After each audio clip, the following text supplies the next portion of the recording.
Every new watch is like a new piece of art. It has a different story to tell. It's a very interesting thing about watches. On the one hand, you have a high precision device, and the other thing is they have to be hand finished, which is very related to arts and crafts. You have these two worlds in one watch, both the aesthetical aspect of it and the mechanical aspect of it.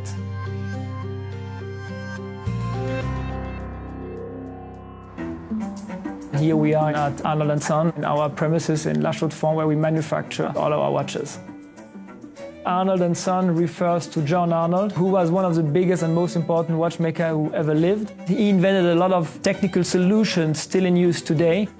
The aim of the modern company to innovate and to continue his legacy, but in a contemporary, new manner. The idea is really to continue the story more than to repeating it. First, with the design team, we designed how the watch should look like. The size it should have, the thickness. You have to have a kind of mechanical harmony. Is it good looking or not? And when we are happy with the new complications and we think the watch has something new, then we create basically the inner works which will make the aesthetic happen. The first thing you have to do is to order the right material, because we use a lot of different materials into mechanical movement, going from brass over steel up to titanium or gold, and you need a specific material for every different part of it.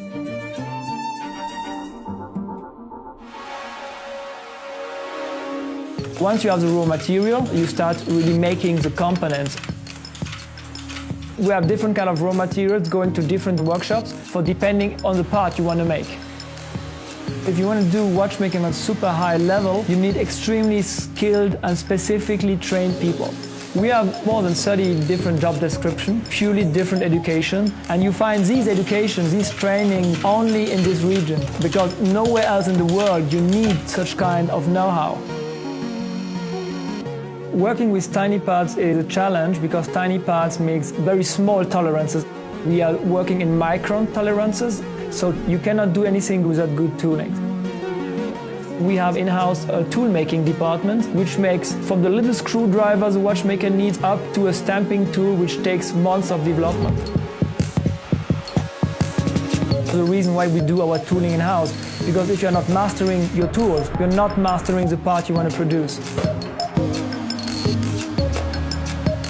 Once all the parts are cut with machinery, they go to be cleaned.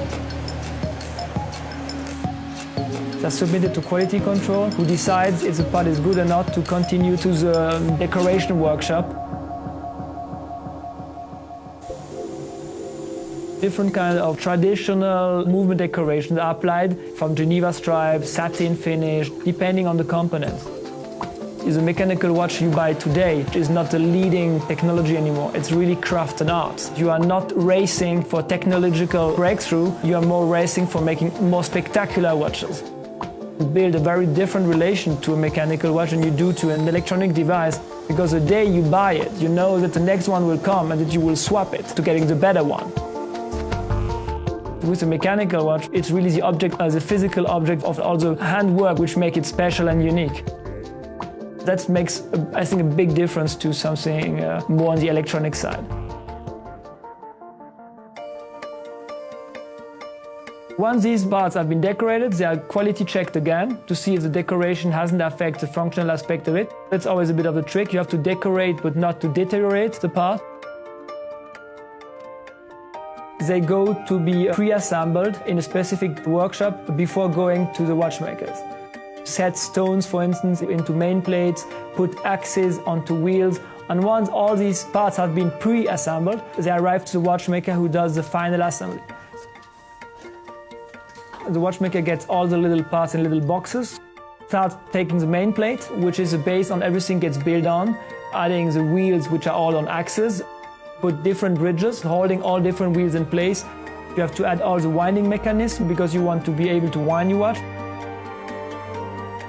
Put a dial on it, then you put hands. And one last thing which we add always at the end is the escapement, which is basically the heart of any mechanical watch. It's also what you hear when you listen to a mechanical watch, when you hear the tick-tack. It's the very first time you will see and hear your watch moving.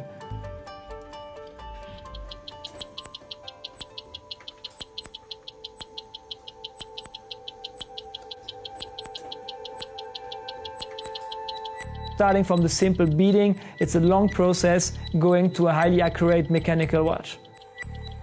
You cannot just put the parts together and expect the watch to tell perfect time. We are checking the watches for 600 hours on different vibration on other machines to get really sure that everything is okay. It can be just a little tiny dust, you don't see it when you put it together, but when you move the watch, it kind of files off the movement. So this process is pretty long, but this is what the complexity of such a mechanical device requests. Once you think that the accuracy of the movement is good, you put it into a watch case which will protect the movement. You add the bracelet and the buckle, and you have a watch. Watches are most of the time perceived as a time capsule. It's really something which are still built today, as it used to be for the last centuries. And it's nice, I think, also for people to be able to buy something which has always existed and then probably will always exist as a form of art.